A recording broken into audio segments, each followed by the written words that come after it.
ناظرین کرام، حضور سرور کائنات صلی اللہ علیہ وآلہ وسلم پر جب سورۃ رحمان نازل ہوئی اور سورۃ رحمان کے اندر اللہ تعالیٰ نے جنت کا تذکرہ فرمایا اور جنت کی حوروں کا ذکر فرمایا، سورۃ الرحمان کی ایک آیت میں اللہ تعالیٰ نے فرمایا، ترجمہ: ان جنتیوں کو جنہوں نے دنیا میں نیک اعمال کیے ہوں گے اللہ تعالیٰ کی طرف سے ایسی حوریں ملیں گی جو کہ خیموں میں بند ہوں گی، یعنی کہ بالکل پیک ہوں گی۔ اسی طرح سورۃ الرحمان کے اندر ایک دوسرے موقع پر اللہ تعالیٰ نے ارشاد فرمایا، ترجمہ: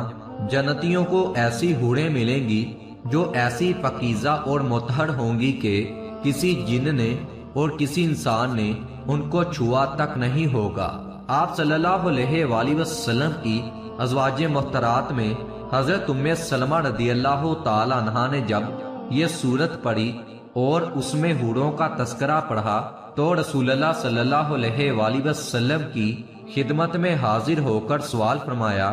یا رسول اللہ صلی اللہ علیہ وآلہ وسلم، میرا آپ سے یہ سوال ہے کہ اللہ تعالیٰ نے سورۃ الرحمان میں ارشاد فرمایا کہ جنتیوں کو جو حوریں ملیں گی وہ بالکل خیمہ بند ہوں گی، یعنی کہ بالکل پیک ہوں گی، اور ان کو کسی انسان نے اور کسی جن نے چھوا تک نہیں ہوگا۔ تو جب جنتیوں کو اتنی خوبصورت حوریں ملیں گی تو ہم جیسی عورتوں کا پھر کیا بنے گا؟ ہمیں تو پھر جنت میں کوئی پوچھے گا ہی نہیں، ہر کوئی حوروں سے محبت کرے گا، ان سے دل لگی کرے گا،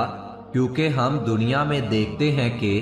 جب مرد دوسری شادی کرتا ہے تو جو پہلی بیوی ہوتی ہے اس سے عام طور پر محبت کم ہو جاتی ہے اور دوسری بیوی سے مرد زیادہ محبت کرتا ہے، اس کی چاہتوں کو اور خواہشوں کو پورا کرتا ہے۔ میرا آپ سے یہ سوال ہے کہ ہم جو دنیا کی بیویاں ہیں، عورتیں ہیں، جنت میں ہمارا مقام کیا ہوگا؟ حضور صلی اللہ علیہ وآلہ وسلم نے ارشاد فرمایا، ام سلمہ تم نے بہت ہی اچھا سوال کیا۔ اس کے بعد حضور صلی اللہ علیہ وآلہ وسلم نے ام سلمہ رضی اللہ تعالی عنہا سے سوال فرمایا، اے ام سلمہ یہ بتاؤ جو جنت کی حوریں ہیں انہوں نے نمازیں پڑھی ہیں؟ حضرت ام سلمہ رضی اللہ تعالی عنہا نے فرمایا، نہیں۔ آپ صلی اللہ علیہ وآلہ وسلم نے فرمایا، کیا انہوں نے خاوند کی جھڑکیاں برداشت کی ہیں؟ حضرت ام سلمہ رضی اللہ تعالی عنہا نے فرمایا کہ نہیں۔ اس طرح آپ صلی اللہ علیہ وآلہ وسلم نے اور بھی بہت سے اعمال گنوائے۔ آپ صلی اللہ علیہ وآلہ وسلم نے فرمایا، اے ام سلمہ جنت کی جو حوریں ہیں وہ جنت کی پیداوار ہیں، انہوں نے نمازیں نہیں پڑھی، انہوں نے روزے نہیں رکھے، انہوں نے صدقہ و خیرات نہیں کیا، انہوں نے خاوند کی جھڑکیاں برداشت نہیں کی۔ جب یہ دنیا کی بیویاں، دنیا کی عورتیں جنت میں جائیں گی تو اللہ تعالیٰ ان کو ایک خاص مقام اور مرتبہ عطا فرمائے گا،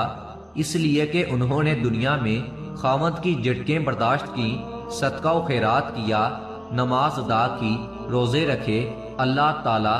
دنیا کی شادی شدہ عورتوں کو اپنے سامنے بٹھائیں گے، پھر اللہ تعالیٰ ان کو اپنا دیدار کروائیں گے اور اپنے نور کی تجلی ان عورتوں کے چہرے پر ڈالیں گے۔ اللہ تعالیٰ اپنے حسن میں سے ان کو حسن عطا فرمائیں گے۔ جب اللہ کے حسن کی تجلی ان عورتوں پر پڑے گی اور اللہ اپنے حسن میں سے ان کو حسن عطا فرمائیں گے تو وہ اتنی زیادہ حسین و جمیل ہو جائیں گی کہ جنت کی حوریں بھی شرمائیں گی۔ جب یہ دنیا کی بیویاں حوروں کے سامنے جائیں گی تو حوروں کو اپنے حسن پر بڑا ناز ہوگا، وہ دل میں کہہ رہی ہوں گی کہ ہم سے زیادہ حسین و جمیل تو کوئی نہیں۔ لیکن جب دنیا کی عورتوں کو، بیویوں کو دیکھیں گی تو شرم کے مارے چہرہ نیچے کر لیں گی اور ان کے حسن کے سامنے حوروں کا